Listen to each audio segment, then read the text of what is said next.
It's week 12, and we have got 8 weeknight games to predict. Welcome in, Winning Cures Everything.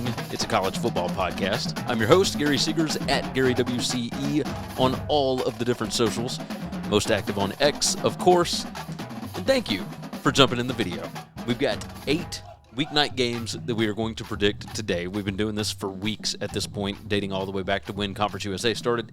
Now we're in the middle of Maction. We've got a Sun Belt game. We've got an ACC game. We've got a Big 12 game on Friday night that we're going to discuss. First off, subscribe to the video, or subscribe to the channel, like the video, jump in the comments. I want to hear from you.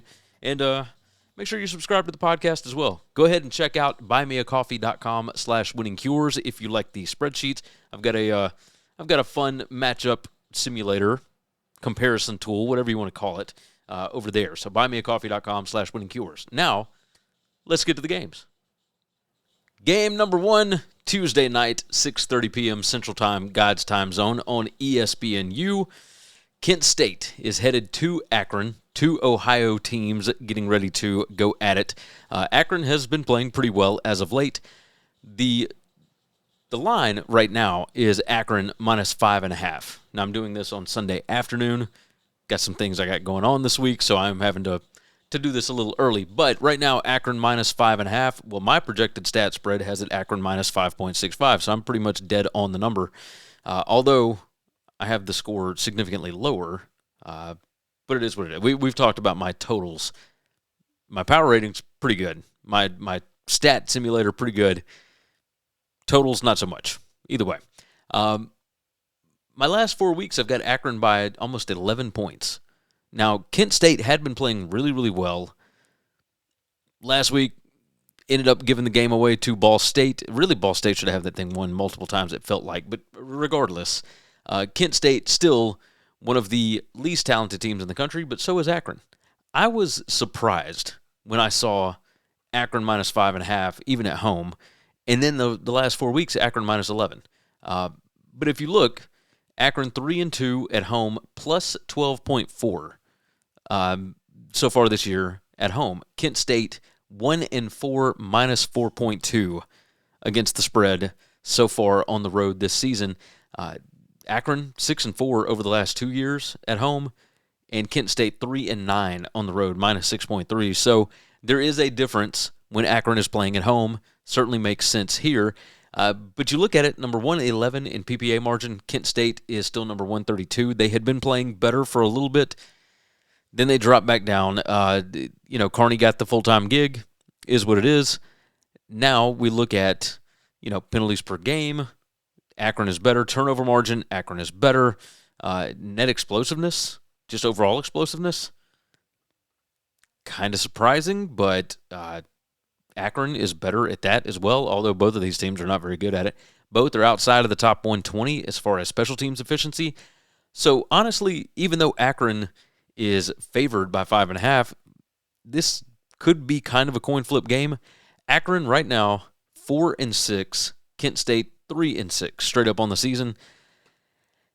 I think Akron has been playing better as of late. I am going to go with the last 4 weeks. The home teams have been doing pretty well on these weeknight games. I'm going to stick with that. Both of these teams are not very good. Akron's defense is probably the best unit on the field. They are number 70 in success rate. They are number 75 in PPA allowed per drive. That's predicted points added. And if you look at points per scoring opportunity, Akron's defense, number 78 in points allowed per drive that gets a first down inside their 40. Basically finishing drives. Let's say that. Akron number 78 in allowing teams to finish drives. Kent State's offense number 125. They have trouble scoring even when they get down in there. 5 factors rank. Akron number 105. Kent State number 126. I'm going to roll with Akron here. I see no reason to doubt them, especially with the last 4 weeks' numbers. They are trending in the right direction. Kent State maybe is not, especially after that loss to Ball State last week. Give me Akron minus 5.5. Game number 2, still on Tuesday, 7 p.m. Central Time on ESPN2. Ohio heads to Western Michigan. And Western Michigan, it's surprisingly good this year. They are 5-4 straight up. Really got going once they got into MAC play. Ohio, still good, 6-3, even with a change at head coach. Brian Smith is now the head coach here. Lance Taylor, Walt Bell, and Chris O'Leary for Western Michigan doing their thing. The defense is fantastic for Western Michigan. But this Ohio offense, I think Parker Navarro, the quarterback, probably the best player in the MAC this year. But he has been maybe for the last 2 years. This is a really good quarterback that I was surprised didn't go somewhere else in the portal. He wanted to stick it out at Ohio. The spread right now, Ohio minus 2.5 with a total of 47.5. I've got a total of 43.5 on this. I've got Western Michigan actually favored by 0.02 points. So this is very, very close to a pick 'em for me. But the last 4 weeks, I've got Western Michigan favored by 1 point. I found that interesting. So, we're talking, look at this, the score here, the implied score, according to the sports books, is 25 to 22.5 Ohio. I've got it 21.75 to 21.73. I'm right on it. Again, this is a home team that is, good at covering at home. Western Michigan 4-1 against the spread so far this year. They are plus 15.7 against the number. And Ohio on the road 1-2-1 against the spread so far this year. They are -3. That's margin per game against the spread. So this is normally, if Ohio is pretty good, I would feel like taking Ohio. But this Western Michigan defense is really good, and Western Michigan at home is really good as well. The offense leaves a lot to be desired, but it's not like this Ohio defense is really good at all. They are number 105 in yards allowed per attempt on defense. Ohio's defense is number 106 in QBR allowed. They are number 78 in pass success rate allowed. But Western Michigan's offense, is number 120 in PPA per drive, predicted points added per drive. The best thing they do is run the ball, number 62 in rushing success rate. They run it almost 60% of the time, but they're number 86 in PPA per rush, number 106 in yards per rush. They just keep at it. They might have a slight advantage when they're running the football. On the other side, this is strength on strength. Ohio's offense, if you see up here, number 48 in PPA per drive, they're number 49 in offensive success rate, number 38 in yards per pass attempt. Well, Western Michigan's defense is number 49 there. They're really good at running the ball as well, but Western Michigan really good at stopping it. Western Michigan number 22 in yards allowed per rush. Ohio number 28 in yards per rush on offense. As far as finishing drives, Ohio, they have trouble. Number 94 in points per scoring opportunity. Western Michigan's defense number 54. On the other side, Western Michigan number 102 in points per scoring opportunity. Ohio's defense is number 11. Now, part of that could be turnovers. It could be any number of things. Both of these are better at taking the ball away than they are giving it away, right? Both of them are tied at number 77 in giveaways per game. But Western Michigan number 39 in takeaways per game. Ohio number 64 in takeaways per game. This is going to be an interesting ball game. Ohio just better overall. 5 factors ranked at number 59. Western Michigan is number 86.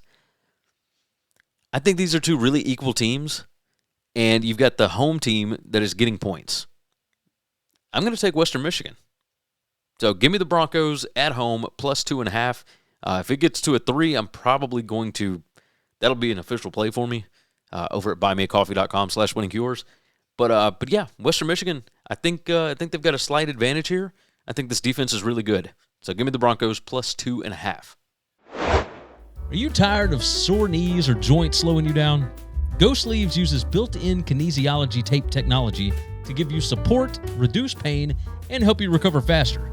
Use code WCE for 15% off over at GoSleeves.com.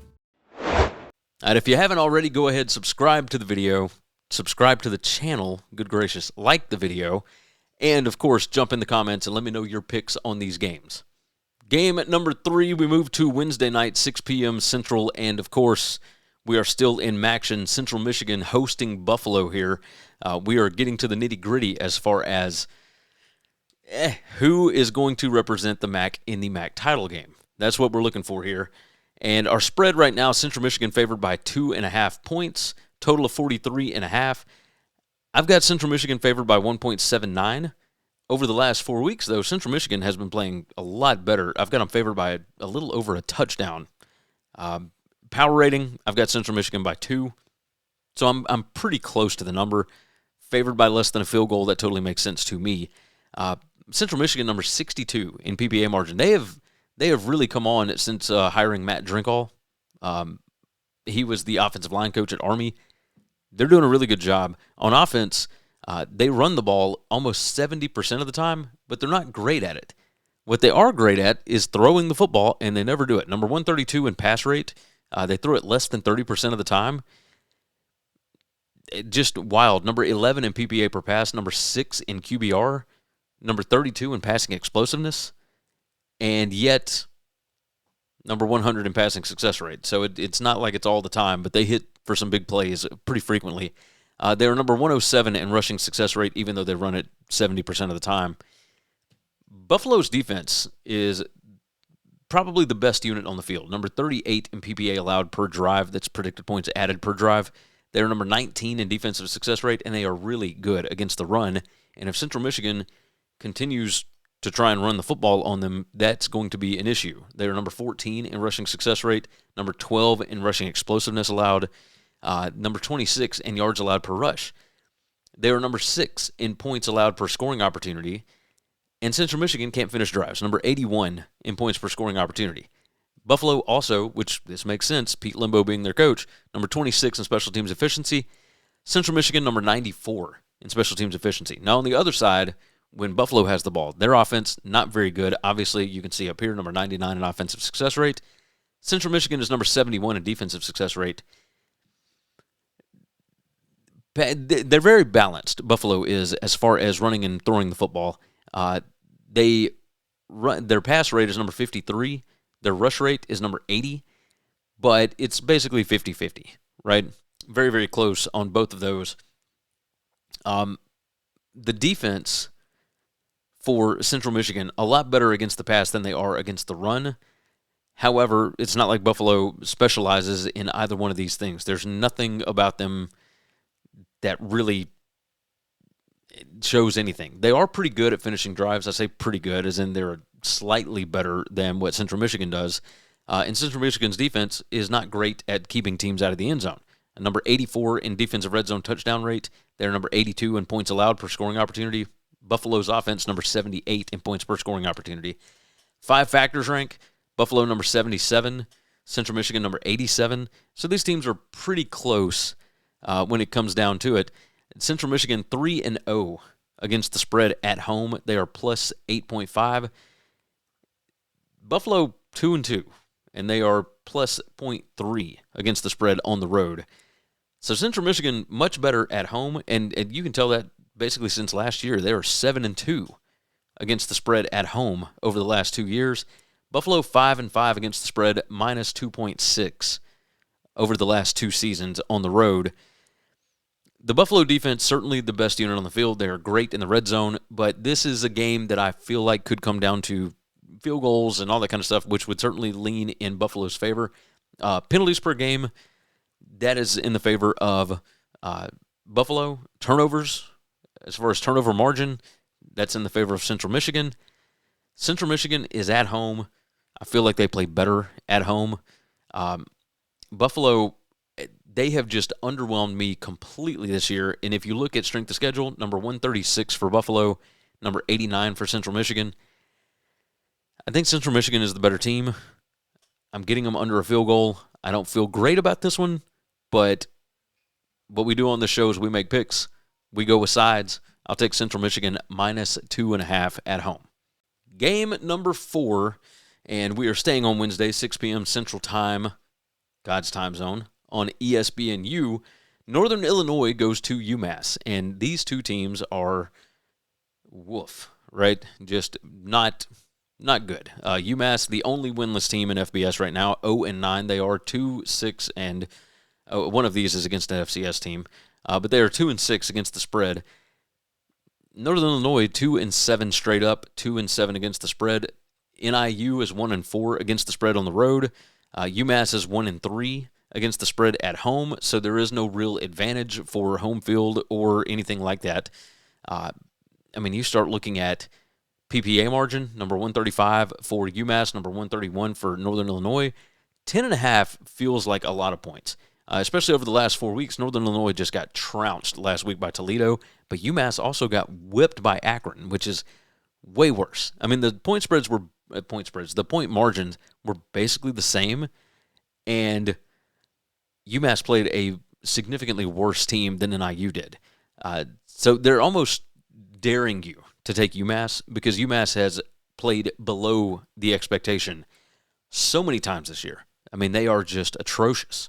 Number 136 in PPA per drive for UMass, number 120 on defense. But NIU, number 135 PPA per drive on offense, and number 90 on defense. So your guess is as good as mine as to who is going to actually show up in this spot.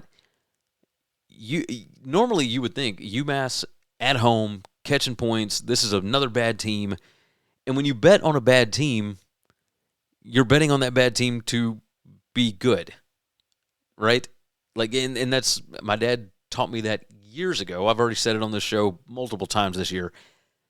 You never bet on a bad team to play well. You never bet on a bad team to be good. Well, in this situation, you're betting on somebody that is a really bad football team to do something that they probably shouldn't, right? That they are not capable of doing.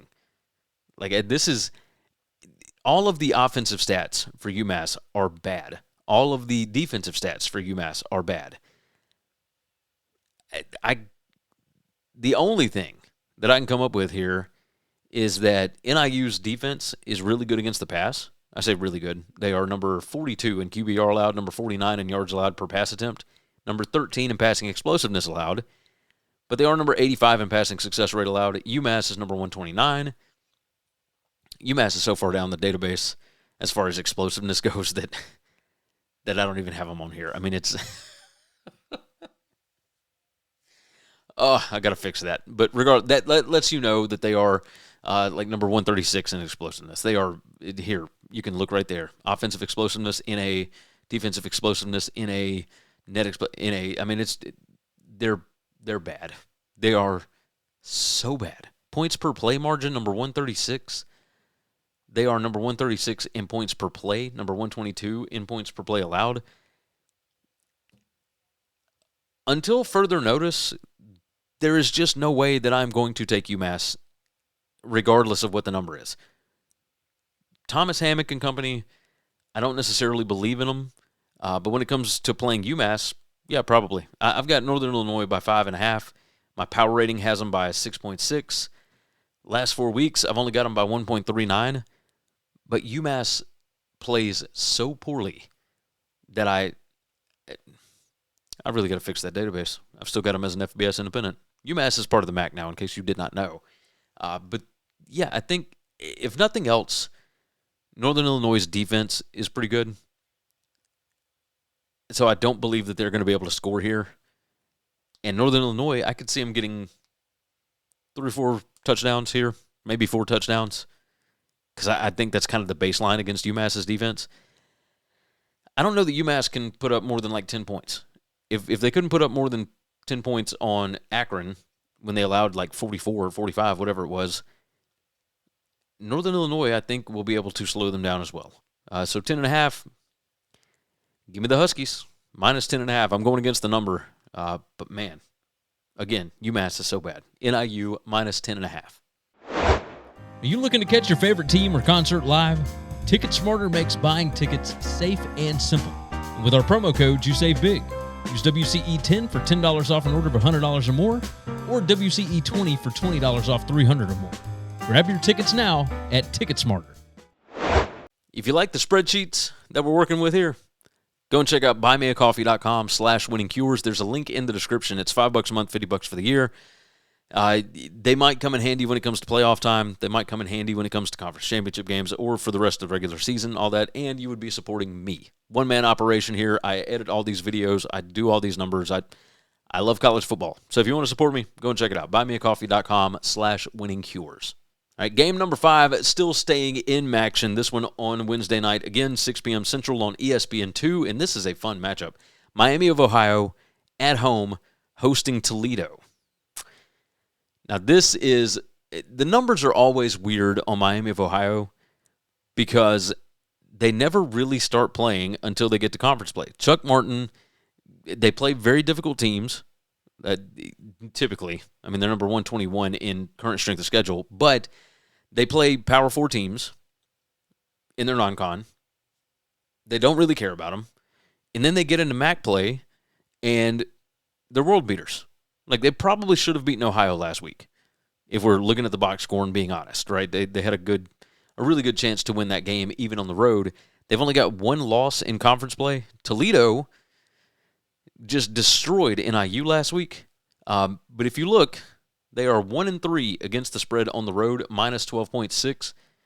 Miami 3-1 against the spread at home, plus 5.4. So there is a vast difference in these two teams, depending on where they play.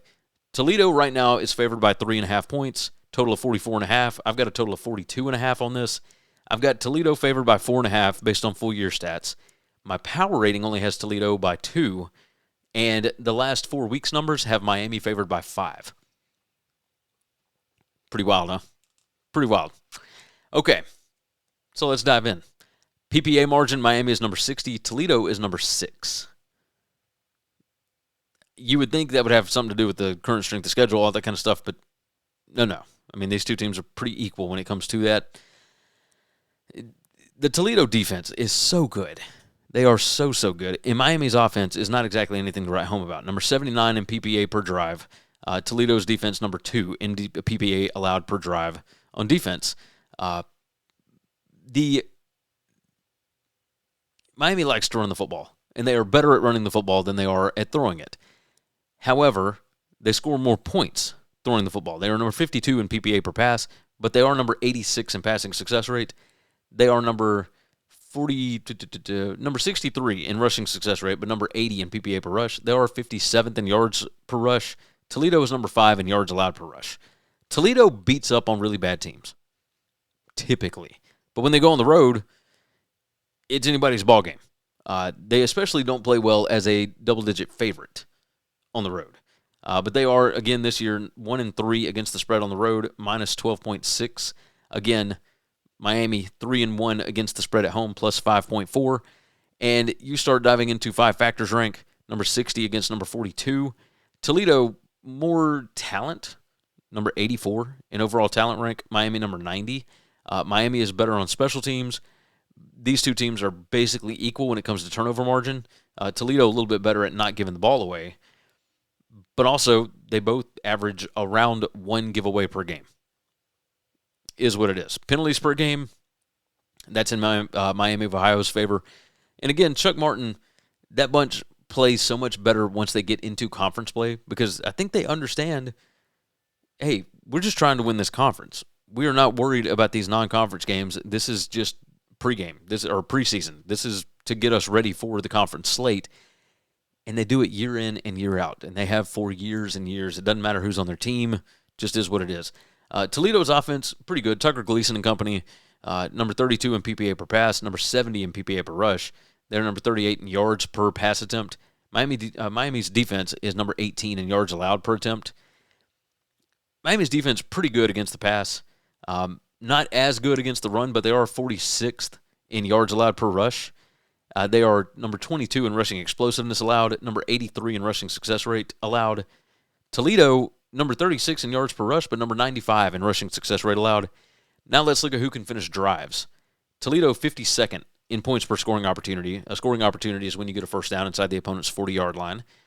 Miami's defense is number 50, and they don't allow many scoring opportunities per game, number 13 in the country when it comes to that.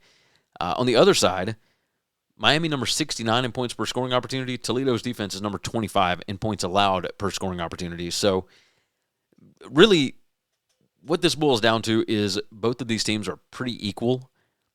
I don't feel like it should be 3.5. I think this thing should be closer to a pick'em, especially with it being at Miami of Ohio.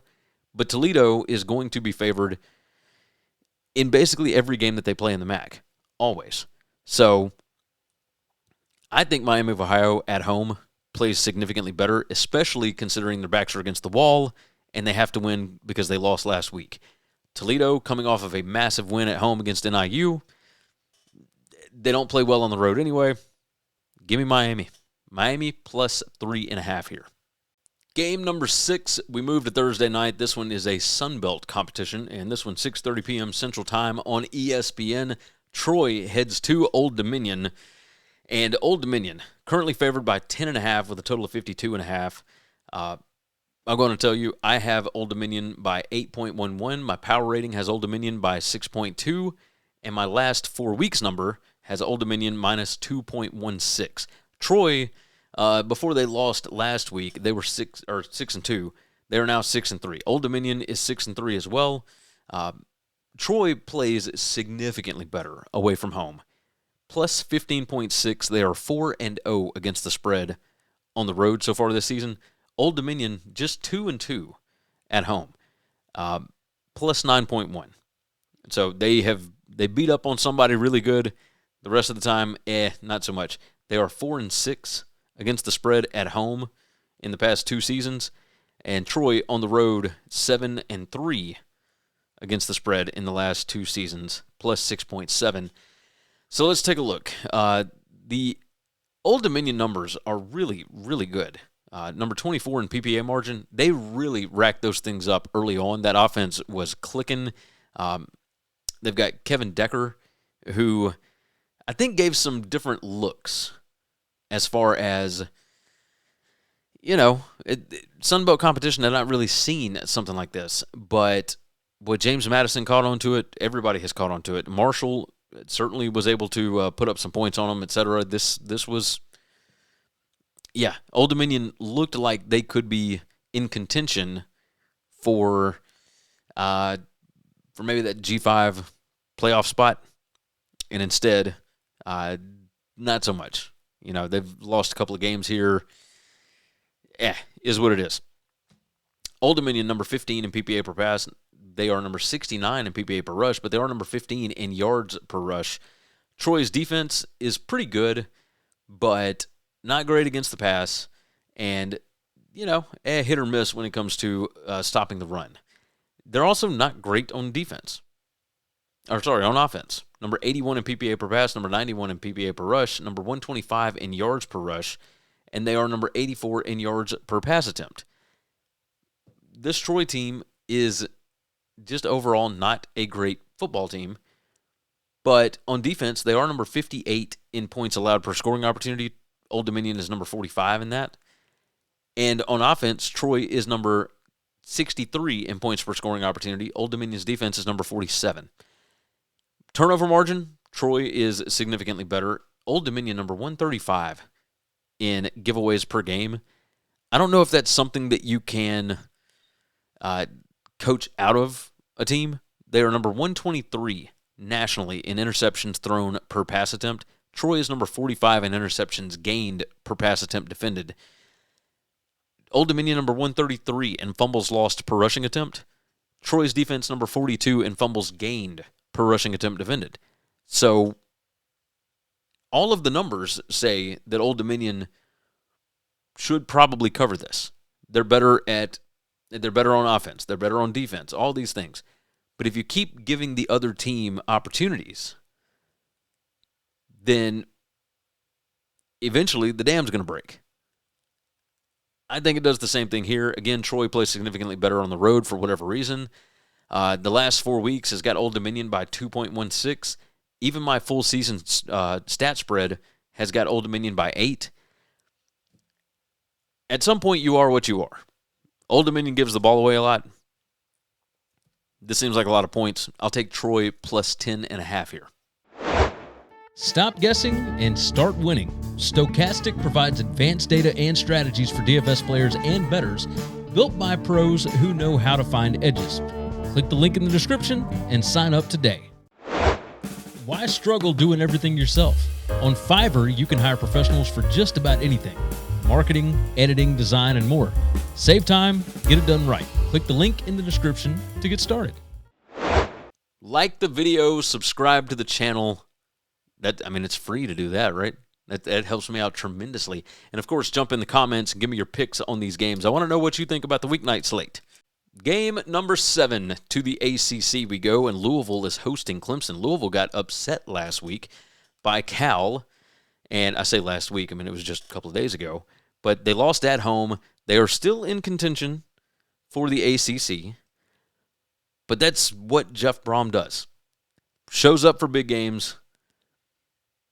You're going to drop one every year that you probably shouldn't. Last year it was Stanford. This year it's Cal at home. Is what it is, right? And that's Justin Wilcox also does the same thing. He always gets one somewhere that he's probably not supposed to. Clemson finally got off the mat last week, got their first home win in over a calendar year by beating Florida State, beat them 24-10. Louisville right now favored by 3.5 at home, total of 51.5. My power rating has Louisville by 3.6. My stats projected spread has Louisville by 5.3. My last 4 weeks only has Louisville by 2.32. Clemson so far has 5 losses on the season. They have to continue winning if they even want to make a bowl game. I found that interesting. 2025 at home for Louisville, 0-6 against the spread, minus 8.4. Clemson 2-1 against the spread on the road, plus 8.2. Does Clemson play better on the road? Kind of seems like that's what Louisville does. Louisville 4-8 against the spread at home over the past 2 seasons. Mind-blowing numbers. Okay, so all of these numbers would lead you to believe that Louisville is a overall better football team. Their defense is better. The offense is not as good. But Clemson, who can you trust there, right? Let's look at who can finish drives.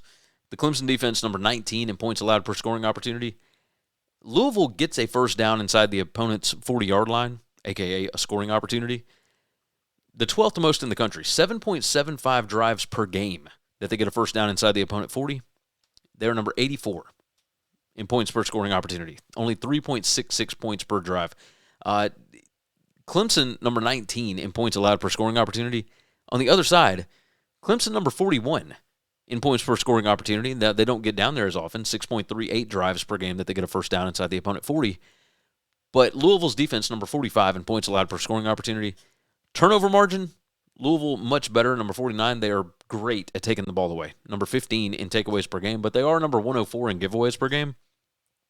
That hurts. They're number 76 in interceptions thrown per pass attempt. They're number 128 in fumbles lost per rush attempt.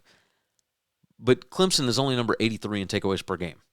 So can Clemson generate turnovers and be able to win this ball game?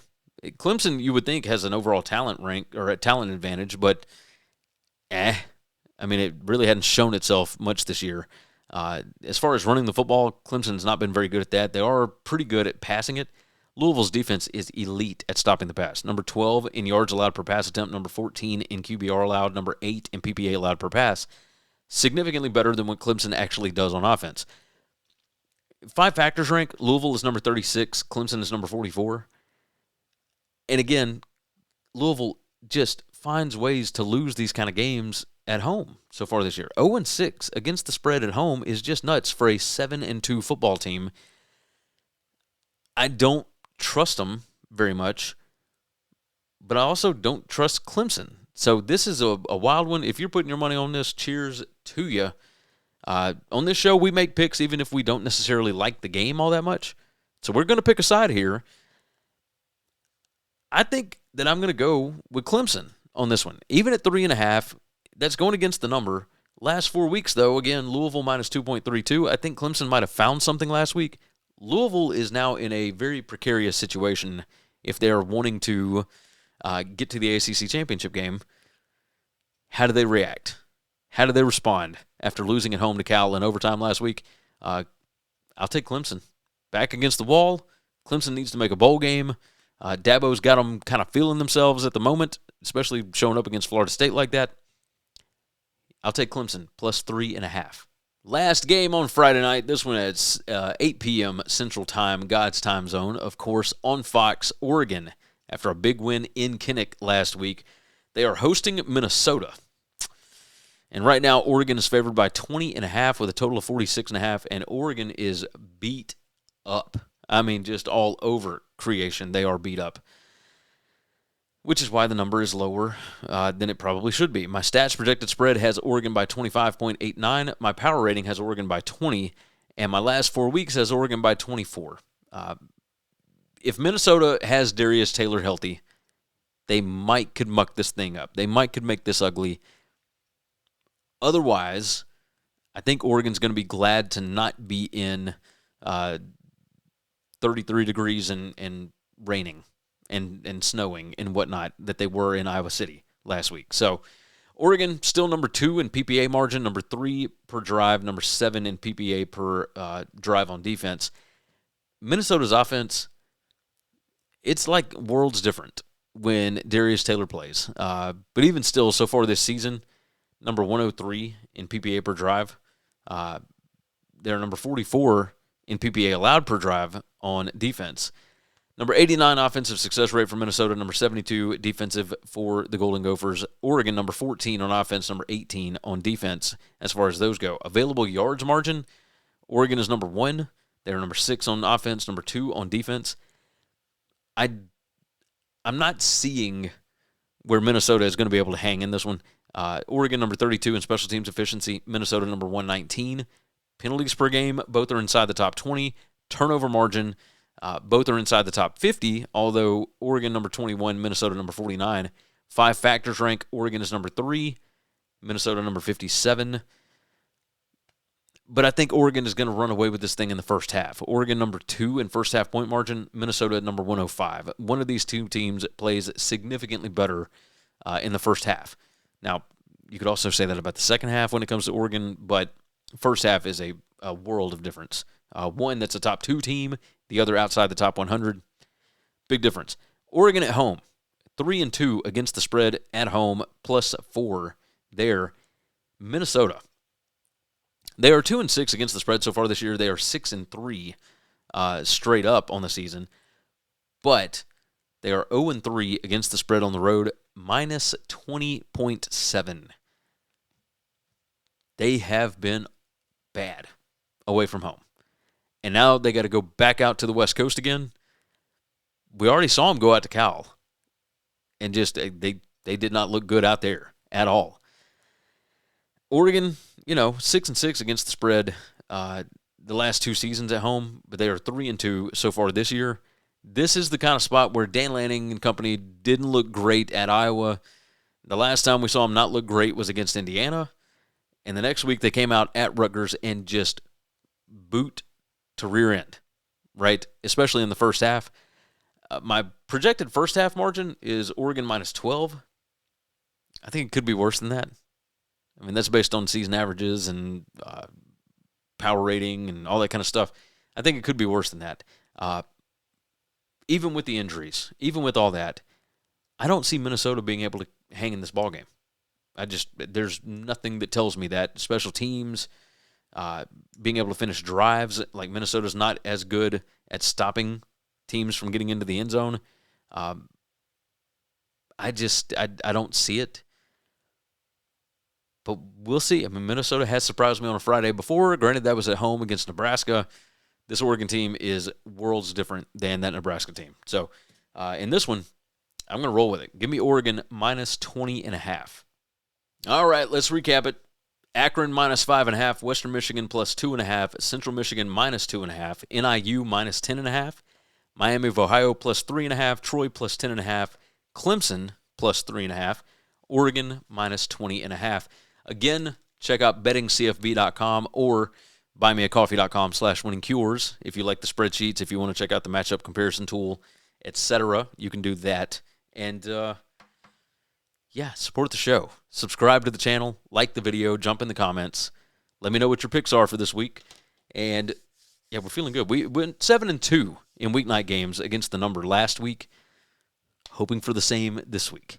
Maybe not 7-2 since there's only 8 games, but 6-2 would be nice. I can get down with that. All right, you guys have been fantastic. We'll see you again on Tuesday for the biggest games of the week. Of course, those are coming on Saturday. But Tuesday is when we talk about them. So make sure that you are subscribed to the channel here. With that said, take care of yourself, take care of each other. God bless college football, and hopefully all of your tickets cash this week. Thanks for listening to Winning Cures Everything. Subscribe, leave a review or comment, follow at GaryWCE on X, and check out the web store